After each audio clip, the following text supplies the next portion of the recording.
So welcome back guys to another video, and today I'm going to be talking about some of my favorite fan-made video games. Now, what sparked this interest to make a video on this is the recent controversy we had with a team that made a remake of Metroid 2, and I got to do a recent Let's Play of it before Nintendo shut it down. I downloaded it, and it was really fun. It was absolutely fantastic, and it's a shame that it got shut down, but this happens a lot more than we know. I mean, there's a lot of fan-made projects that do get shut down, unfortunately, because they are using images and properties that don't belong to them, and regardless of it being free, it's still copyright infringement, unfortunately. But what I'm going to do is I'm going to tell you guys some games that you guys can go out and download and have a lot of fun doing it.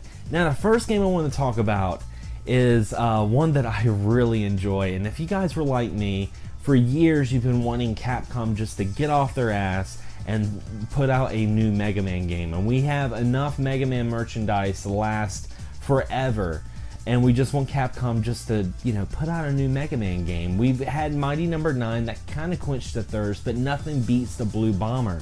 Well, some fans got together and made a fantastic game called Megaman Unlimited. Now, honestly, if you were to tell me that this was a Capcom game, I would have believed you, because this looks so legit. The levels and the design is straight up Capcom fan service. It feels like an NES port. It has that Mega Man 9 and 10 kind of feel to it, and it's completely original. It has all their own Mega Man robot masters, Omega robots, that's what they're called in this game. And it's got the difficulty and the soundtrack that we've come to love with the series, and I cannot stress enough, Mega Man Unlimited is just so freaking fantastic. Now, just like Metroid 2, some fans, they take a game and they kind of revamp it a little bit. They kind of change some things to it. They make it a little bit better in some senses, and this is a great example. Castlevania 2 Simon's Quest revamped. This team took everything we loved to Castlevania 2 and made it easier. If you guys have played on the NES, you guys know the translations aren't the best, and it's kind of cryptic on your navigation. They really fixed that with this game. They upped the ante with the graphics. It looks almost like it would be on TurboGrafx 16 or Super Nintendo. It has that look to it, and soundtrack spot on. I love it, and the more you play it, the more you realize how important Castlevania 2 actually is to the Vania series. I mean, without Castlevania 2, it wouldn't have helped, you know, bring out games like Symphony of the Night, and would not have helped coin that term Metroidvania. Now, I love Sonic the Hedgehog, and you know, when I heard about Sonic Mania, I was really excited, and I'm still excited to play that. But there's other Sonic games out there that we can go out and play that pay a lot of tribute to that 16-bit glory of the Sega Genesis, and one of them I want to talk about is Sonic Before the Sequel. Now, this takes elements of Sonic 1 and 2 and Sonic CD and really adds something a little special. Most of all, the thing that I love about this game is the soundtrack. It has that house rave kind of sound that we loved of Sega from the 90s. And the game just feels original, and that's what I really love about this fan-made game. It's not just taking elements of other games and making it into its own. You can feel the love of this game, and I absolutely loved it. I thought it was really fun. They have this one, which is called Before the Sequel, and they did make a sequel called After the Sequel that's just as fantastic. Now, before Nintendo broke the fourth wall making Super Mario Maker, we've had Super Mario hacks for many years, and this one is probably one of my favorites. It's Super Mario Bros. 3 Mix. Now, what this is, you know, from first glance you think that this is just Super Mario Bros. 3. Well, you can actually choose from Mario, Luigi, or Toad, and they've actually incorporated elements from various Mario games. You can play levels that are very inspired by Super Mario Galaxy. You can have some soundtracks very reminiscent of Super Mario Land 2.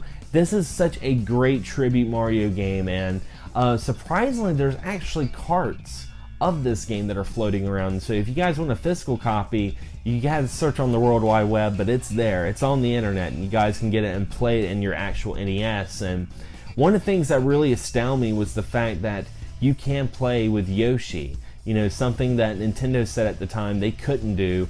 This fan-made game does it. You can play as Mario with Yoshi and have some just really fantastic level design. And the last game I want to talk about is probably one of my favorite beat-em-ups on the Sega Genesis, and this is the Streets of Rage remake. Now, this game has been shut down numerous times by Sega, but it's still floating around, and they're still adding little things to it every now and then. And this is a fantastic beat-em-up.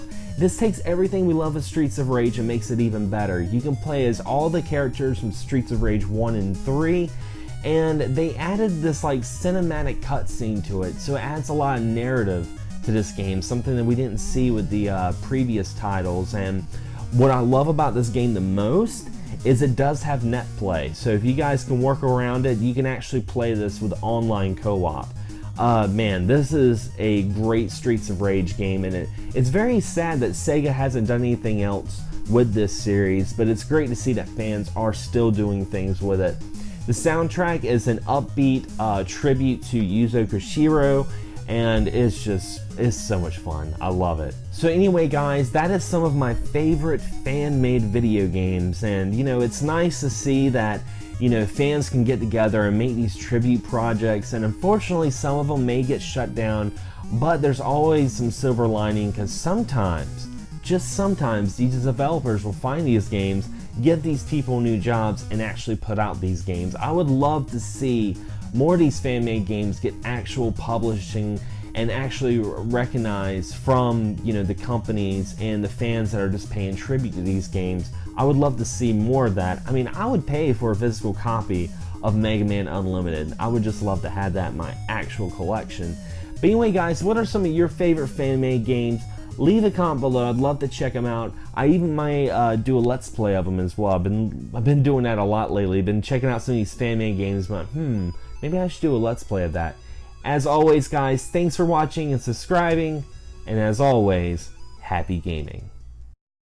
Can't get enough of Excess Gaming Podcast? Be sure to check out our audio podcast on Podomatic.com. You can also subscribe to us on iTunes. And if you have a YouTube channel or podcast you'd like to share, be sure to check us out on Facebook on our group page and join the community.